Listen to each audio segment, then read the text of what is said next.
What is up, friends? Welcome back. Today I want to talk to you about the Red Komodo. I've now owned this camera for 10 months and I've had the opportunity to shoot weddings, corporate videos, and music videos on this camera. And today I want to talk to you about the 5 things that I love the most about the Red Komodo, as well as 5 things that I don't love about the Komodo. Alright, so let's talk about the 5 things I love most about the Red Komodo.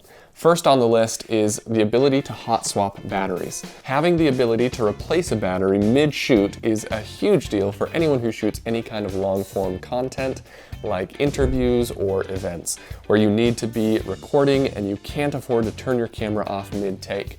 Having the ability to swap out a battery for a fresh one and keep that take rolling is a huge deal. Alright, moving on to point number 2, image quality. Now in here there are 3 different things I want to talk about. Number 1 being the resolution, number 2 shooting formats, and number 3 the dynamic range. So starting with resolution. This little camera is able to shoot in 6K. Now I'm not delivering any of my client projects in 6K, but having the ability to downsample 6K footage to either 4K or 1080p does make a difference, and it makes your footage look really clean and really crisp. Next is the recording format options. So the Komodo is able to shoot in RAW as well as ProRes. Now this is really nice that Red has given us the option to be able to shoot between these 2 formats. RAW obviously is going to capture the most amount of data, but it also takes up a lot of space. You're also able to shoot in ProRes, which is a compressed format, therefore you're able to shoot a lot more on any given media card than you would be able to shoot in RAW. However, I do want to point out that when you're shooting in RAW, Red has given us the option to shoot in 3 different quality levels. We have low quality, medium quality, and high quality. Now for most of the content I've been shooting, I've just shot in low quality and the results are really good. Low quality does introduce a little bit more noise, so if you are shooting in a low light situation, I would recommend bumping that up to medium or even high quality. But high quality is going to eat through your media card, so be sure to only use that when you need to. Typically, Red has said to only use high quality if you're doing a lot of visual effects work or post-production work, whereas medium quality and low quality are better for shorter form content and when you're not going to be doing a ton of After Effects or special effects on your footage. So the last point that I want to talk about within image quality is the dynamic range. This camera has 16 stops of dynamic range, whereas most DSLRs are going to give you somewhere in the range of 12 to 14. Now for those of you who don't know what dynamic range is or why it's important, basically it's how much data you can capture from both the shadows and the highlights at the same time. So that brings us to point number 3 out of the top 5 reasons I love shooting with the Red Komodo, and that is the features that this camera boasts. Now there are 2 features that I want to talk about, global shutter and autofocus. So let's start with global shutter. So this topic is a little controversial, and depending on who you talk to, some may say that global shutter is a must-have, others are going to tell you that it doesn't matter at all. I would say I'm somewhere in the middle. It is really nice to have, but if this camera didn't have it, I still would have bought the Komodo and I still would have been very happy with it. Again, I'm not going to use this video to get into the technicalities of global shutter and why it's important or why you may not need it, but if you do have questions, feel free to reach out to me and I'd be happy to do my best to help you out. Alright, and that brings us to the second feature I wanted to talk about, which is autofocus. Now the Red Komodo was the first Red camera to have autofocus, and while I don't use it often, it has come in really handy in a couple situations where I don't have someone else helping me pull focus, or I don't have the right setup to pull focus myself. I'm able to use autofocus as I move back and forth from my subject, or maybe my subject moves back and forth from me, to stay locked on to what I'm trying to film. The 4th reason I love shooting with the Red Komodo is the color science. Now, before you run away, I know that this is another controversial topic, and color science is kind of a buzzword. It gets thrown around a lot. Everybody's chasing that camera with the perfect color. And while you can make any camera look good, the Red Komodo makes it easy. When shooting in RAW and then converting that RAW footage to Rec. 709, I've been blown away by the color accuracy and just the beautiful tones that the Red Komodo is able to capture. So again, don't switch to the Red Komodo just to get perfect color. You can get great color out of any of the cameras that are being produced nowadays, but it is a nice feature that the Red Komodo's color science is spot on. And that brings us to point number 5, which is the size.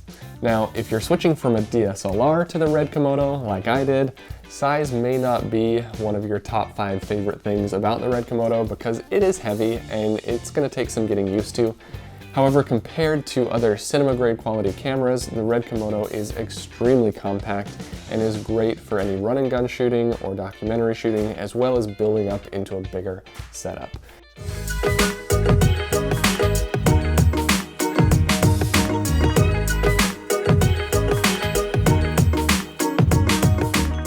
All right, so let's switch gears now a little bit and talk about the 5 things that I like the least about the Red Komodo. Now, I do want to throw in a little caveat here as well, and that is that these are not necessarily shortcomings of the Red Komodo.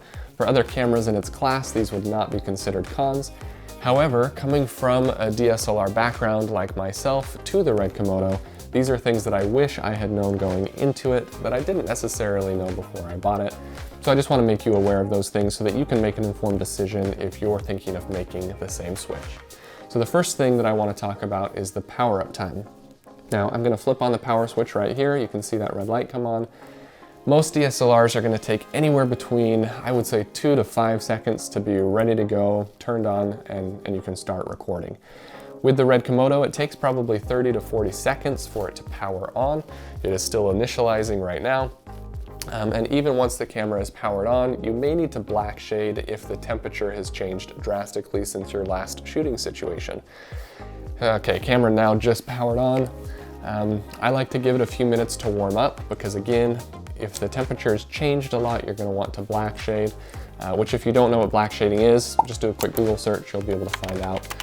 The power up time on the Red Komodo, though, isn't a huge drawback. I've just had to adjust my workflow a little bit. I just make sure to get my Red Komodo set up first thing as I'm setting up the rest of my production, so that while it takes that 5 to 10 minutes to get going, I can be working on setting up my lights, my tripods, everything else that I'll need, so that by the time my set is ready, my camera is ready, and we're good to go.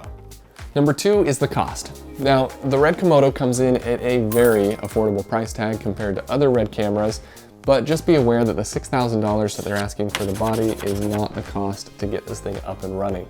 That was one thing that I didn't fully anticipate. I did expect to spend a little bit of extra on accessories. I budgeted around $2,000 and I ended up spending closer to $4,000 to $5,000 extra dollars on accessories. So just be sure to do your research and make sure you know the full cost of operating your Red Komodo the way you want to operate it before you buy the camera. Number 3 is storage. Now, I maybe could have made this a subcategory of cost, because basically what I'm trying to say here is be ready to upgrade your storage situation. Very quickly after buying the Red Komodo, I had to purchase the 28 terabyte G-Tech hard drive just so that I had enough space to store all of the projects that I was shooting on the Red Komodo, and it's filling up. So make sure that you have the storage capacity to handle the footage that you're going to be shooting with the Red Komodo. Point number 4 is that the Red Komodo does not come with a built-in ND filter. Now, I know this was a huge drawback for some people, and while it would be cool to have a built-in ND filter in the Red Komodo, since Canon makes the RF to EF drop-in ND filter adapter, wasn't a big deal for me. I'm able to use all of my EF glass on my Komodo using that filter, and I get a built-in ND filter to go with it. So that's been a great solution for me on any of these run and gun type situations that I've been shooting in. And that brings us to point number 5, which is that Red did not offer a buy one get one free on the Red Komodo. It was a huge disappointment and almost made me change my mind about getting the Red Komodo. Okay, I'll stop now. That's not a real one. Honestly, there's not much else about the Red Komodo that I've disliked or had to get used to. This camera has been so much fun to work with, and while it was a big learning curve, I've enjoyed shooting with it, and I've been able to produce some really amazing images with the Red Komodo. Well, that's it for this video. I hope that if you were on the fence about purchasing a Red Komodo, this maybe shed a little bit of light on that decision for you. If you enjoyed this video and you found it helpful, it helps me feel better if you give it a thumbs up. You definitely don't have to, but you should. And if you like Red cameras, then you like Red buttons, and there's one of those down there too for you. A little treat, you're welcome. Also, I will be doing a shootout between the iPhone 13 Pro Max and the Red Komodo, and I want to see if you can tell the difference between the footage. So be sure to subscribe so that you can see that video, and as always, have a great day.